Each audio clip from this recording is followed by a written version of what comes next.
ZipRecruiter is a proud sponsor of Without Warning podcast. Use code word WOW and search for jobs anytime, anywhere.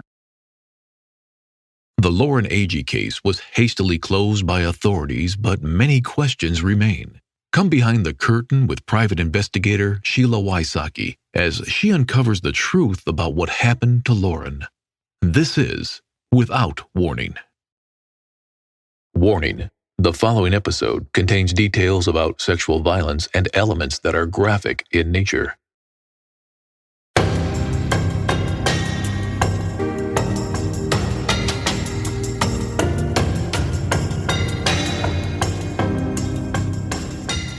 I want to thank the listeners that have sent me pictures of holding different items from our sponsors. I'm going to start posting them. They're really cute, and some of them are really funny. I appreciate you all supporting the sponsors that support the podcast. Also, if you're going to be at CrimeCon, please stop by our booth, Without Warning Podcast, and say hello.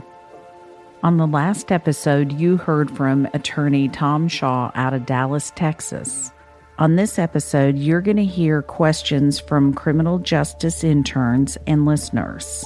Let's jump in with the questions. My name is Connor. I'm a criminal justice major at MTSU, and these are my questions on the Lauren Agee case. How far from the original location were Lauren's belongings moved, and why and who moved it? There were two campsites.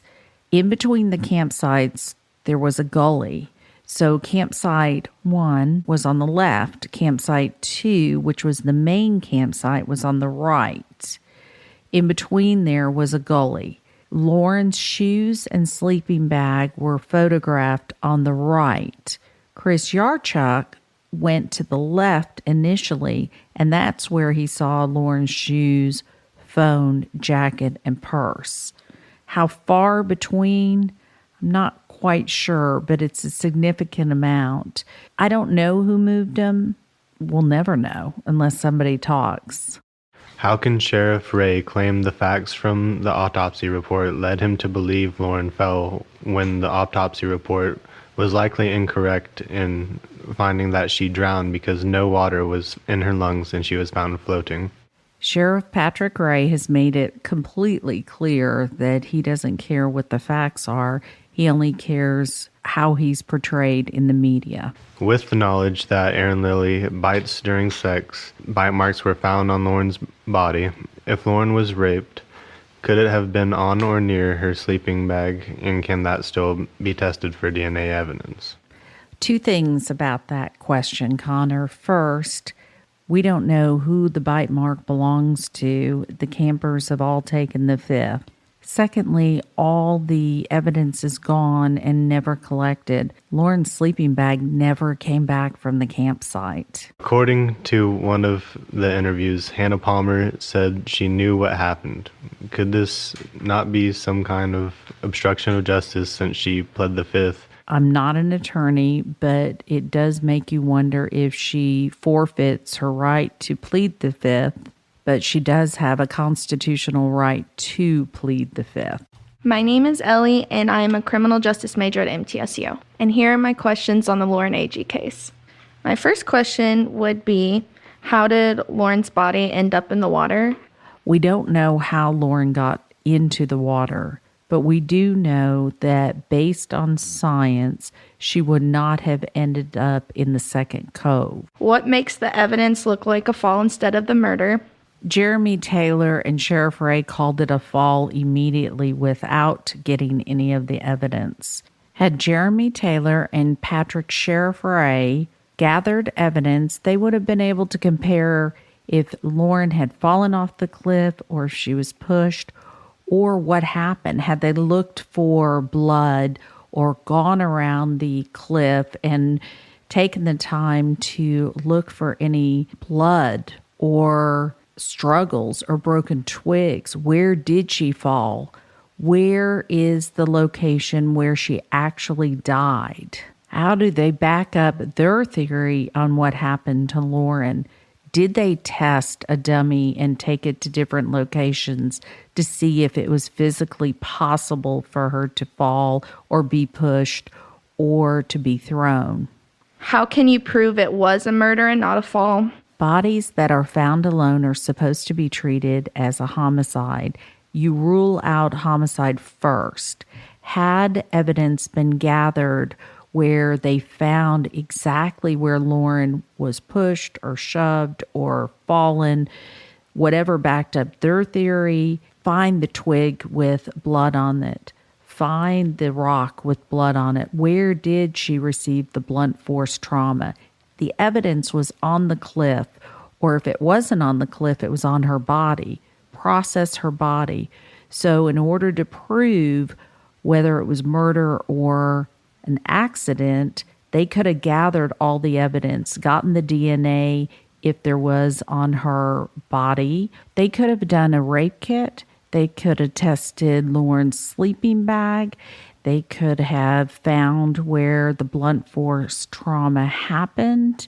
And if it happened in the water, where, all the evidence was there. All they had to do was process it. So the first thing that I did when I got the case was to find out if it was scientifically possible for her to fall into the water, or if she could have made it from the top of that cliff down to the water.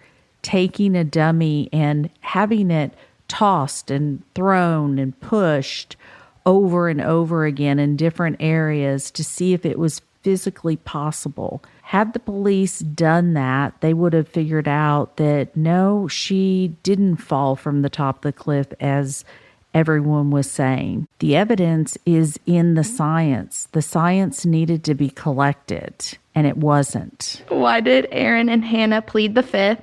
It is their constitutional right to plead the fifth. So when you fall off a cliff, do you roll like a ball? No, you do not roll like a ball when you fall off a cliff. Matter of fact, you hit twigs and trees and shrubs and bushes. You get scrapes. Why did Aaron and Hannah move to Florida 2 weeks after Lauren's death if they were innocent? Some questions I cannot answer. Did Aaron see the body the same time as the fisherman? Based on eyewitnesses, Aaron and Chris were paddling up to where Lauren's body was discovered. They asked, "Is that our friend over there?" and said, "Our friend is missing." So did they discover the body at the same time? Who knows? And if they were searching for Lauren, why did they post about having a good time? To this day, that is a mystery. Why are you posting everywhere you're having a good time and then telling people that you're out there searching for Lauren? I don't know. Is that suspicious behavior? My name is Brene. I'm a senior at MTSU. And my questions are, why wasn't Lauren's body properly investigated? Like, why wasn't her body properly seen? Lauren's body was not properly processed from the moment they found her. For instance, taking her out of the water and putting her on the rescue boat without anything around her to preserve the evidence. Instead, they created evidence on her body that didn't pertain to a crime scene or an accident. Who was with Lauren her last moments? That question only the person that was with Lauren can answer. They know who they are. My name is Chelsea, and I attend Middle Tennessee State University. I'm a criminal justice major. My questions are, why were the suspects questioned so quickly and then released? The campers were never taken into custody. Matter of fact, they did not go through significant questioning. They wrote out a paragraph to the police on what happened and left. They weren't held for questioning. Why this happens, who knows? Does it seem like the whole investigation was rushed or pushed off a little bit? Based on the depositions of Jeremy Taylor and Sheriff Patrick Ray, there was no investigation. No polygraphs, no follow-ups, no interview recordings of Hannah Palmer. No recording was filed, even though it was done, of Cassie Franks. So for 3 hours, Cassie Franks spoke with Jeremy Taylor, but there's no record of it. So Was it hurried? Was it sloppy or non-existent? You all be the judge. Why didn't they handle Lauren's body more properly? Part of the training for TWRA and other first responders is how to remove a body from a situation to preserve evidence. For whatever reason in this case, whether they assumed that Lauren was drunk and fell off the cliff because that's what one of the campers said, and they felt like they didn't need to do anything to preserve the body, we'll never know. But they are taught to remove a body without touching or destroying or damaging it further through protocols and standards. They weren't followed in this case. Obviously, we've got the pictures. Where are the boats now? The 3 campers that had any kind of boating or canoeing were Chris, Brix, and Aaron. There's no record of what happened to the canoe, which Aaron was in charge of. Brix's boat, I believe, just recently sold. Chris's boat, ironically, is up for sale right now. 𝐊𝐼 is a new sponsor of Without Warning. 𝐊𝐼 is a subscription service that makes it easier for you to get your vitamins, protein powders, personalized and delivered directly to your front door. All you have to do to get healthy is take a quiz, a fun quiz. 𝐊𝐼 is delivered to your front door. Vitamins that have been personalized for you that help you for your body to get more energy and sleep and maintain stress. I know with my travel schedule, the individual packs for on the go are a godsend. For the listeners of Without Warning, 𝐊𝐼 has offered 30% off your first order. So go to takecareof.com and enter promo code WARNING30 and get 30% off. Go to takecareof.com and enter WARNING30 to get your 30% off and start a healthier life.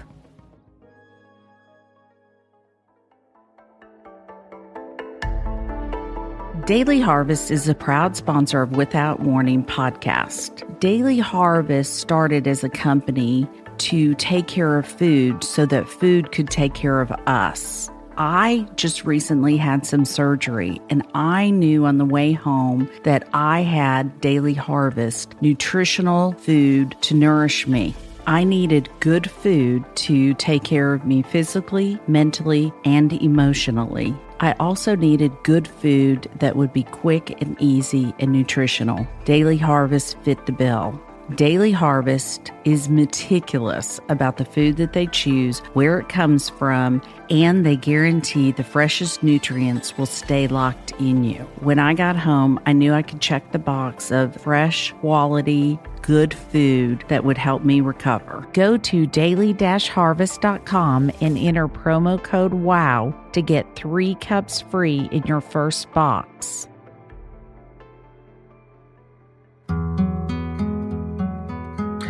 Third Love is a proud sponsor of Without Warning podcast. On that same recovery theme, I needed to go in and have a refit of my bra size. Third Love gave me options of the perfect fit bra that was comfortable and the convenience of not having to leave home in order to be refit was comforting. With Third Love, you're getting quality, 100% fit guarantee, and comfort. Third Love has officially added 78 bra sizes with bands ranging from 30 inches to 48 inches, cup sizes from AA to I, one of the largest ranges in the industry.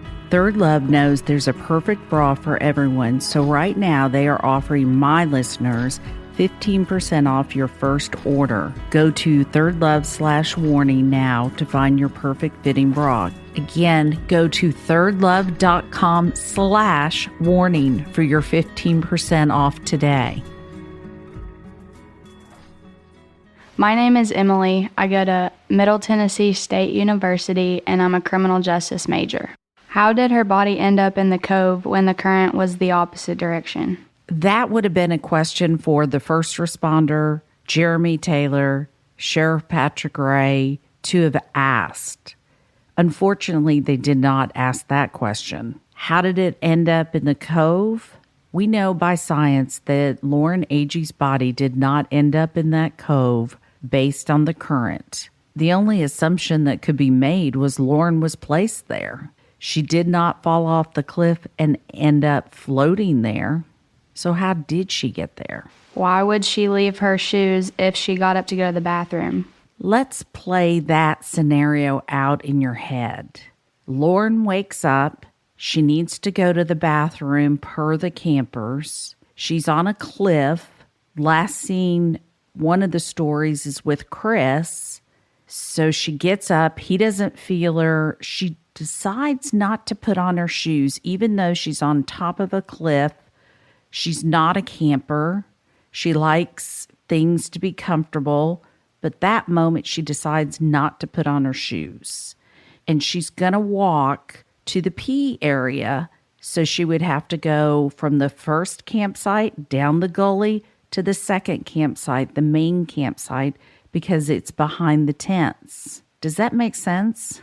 Why didn't she have any more scrapes and scratches on her if she fell down the cliff? First, I want to thank the listeners who have sent in pictures of themselves or a loved one who have actually fallen off a cliff. The comparison of pictures have been amazing, taking what Lauren looked like and what they looked like when they fell off. And it's significant. So why does Lauren not have the injuries of someone who fell off a cliff? Because she didn't. Why wasn't her body covered or properly preserved? Assumptions were made about how Lauren died, and no investigation was going to happen because of that. So they didn't want or need to preserve a body because they had their mind made up. Why wasn't the canoe taken as evidence? The canoe should have been confiscated immediately and processed, but this falls in line with no investigation was done, assumptions were made. It was the attitude of move along, nothing to see here. Why did she not have other scratches on her face? When someone falls down a hill, nothing is off limits. So if Lauren were falling down a hill, everything about her body would have been scraped up. There were too many bushes and branches that would have hit her. Her face would have been scratched up, period. My name is Dejanay, and I attend Middle Tennessee State University, and I'm a criminal justice major. If she fell from the cliff, why were there not any twigs or grass in her hair? Lauren would have had dirt, twigs, and grass in her hair had she fallen from the top of the cliff to the bottom of the cliff and rolled then into the water. Even floating in the water, it would not have been washed away. Do you know why she would leave her belongings?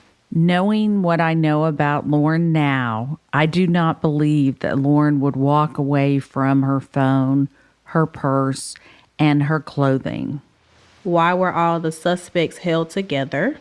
In an investigation, you are taught to separate the friends or separate the witnesses. That way, they don't get to stick to their story or get their story straight. It should have never happened.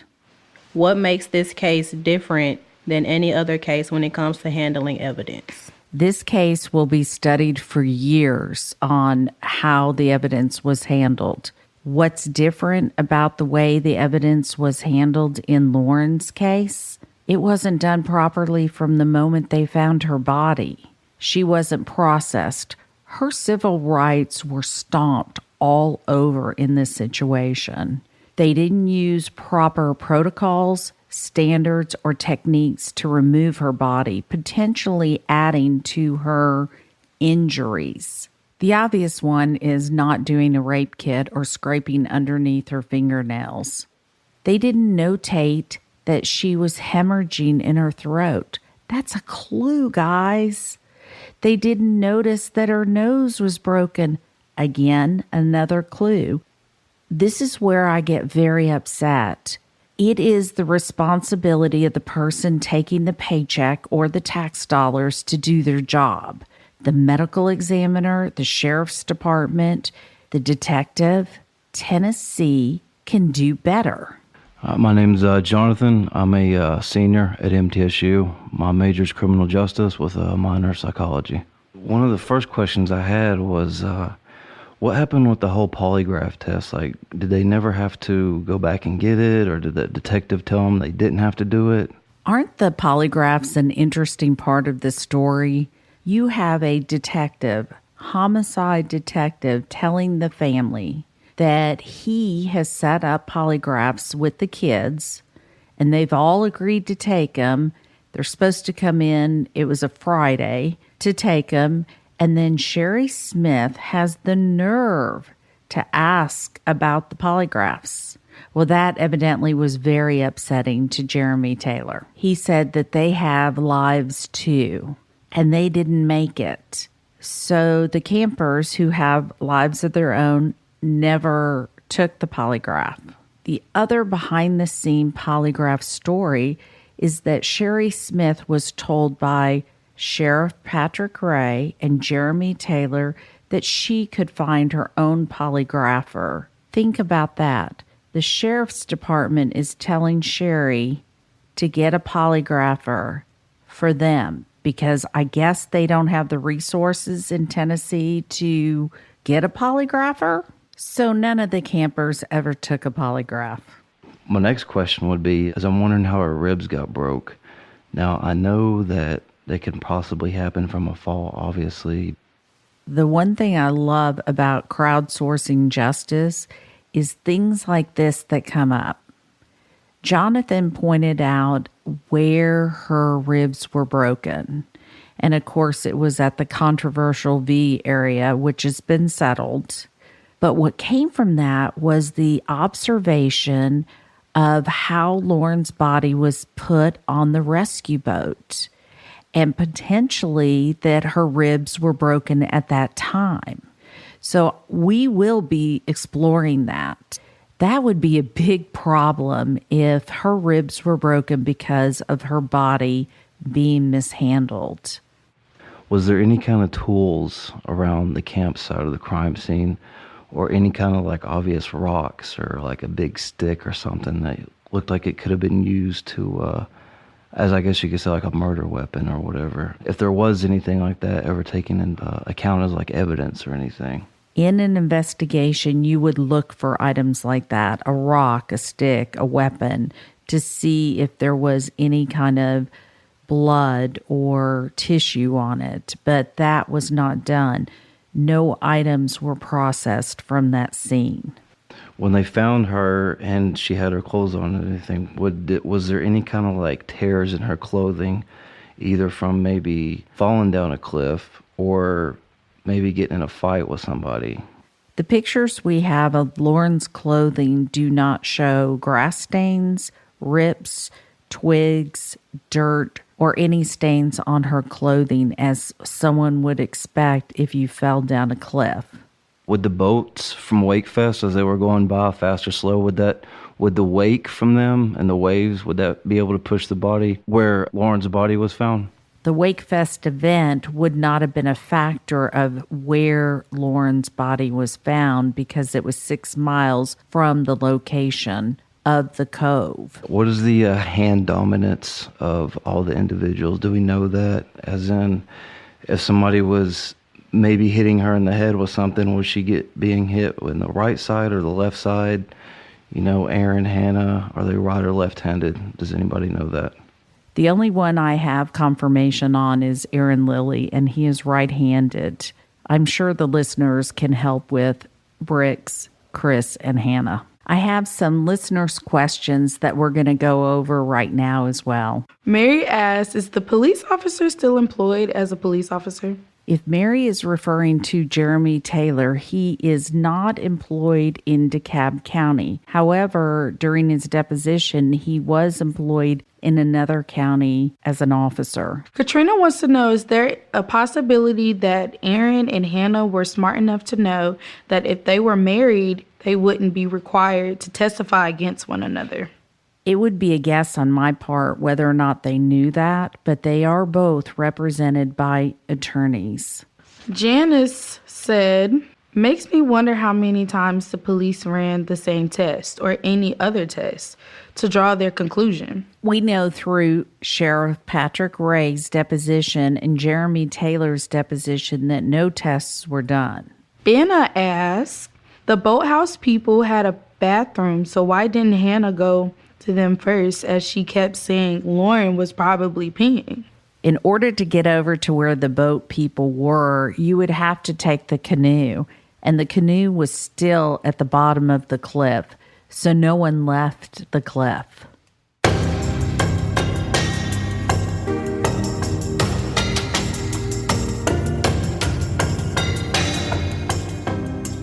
And always, I really thank the listeners who have supported the podcast, sent in tips, worked hard crowdsourcing justice. This is a community effort. It takes all of us. So thank you. Sign up for Without Warning podcast newsletter to keep up with Lauren A.G. case and my other cases, the podcast coming soon, my speaking engagements, and my PI pups. Lauren's family gives their full permission for any and all details to be shared in hope that the truth will come out. If you know anything at all, call 1-888-599-0008 or email tips@SheilaWysocki.com.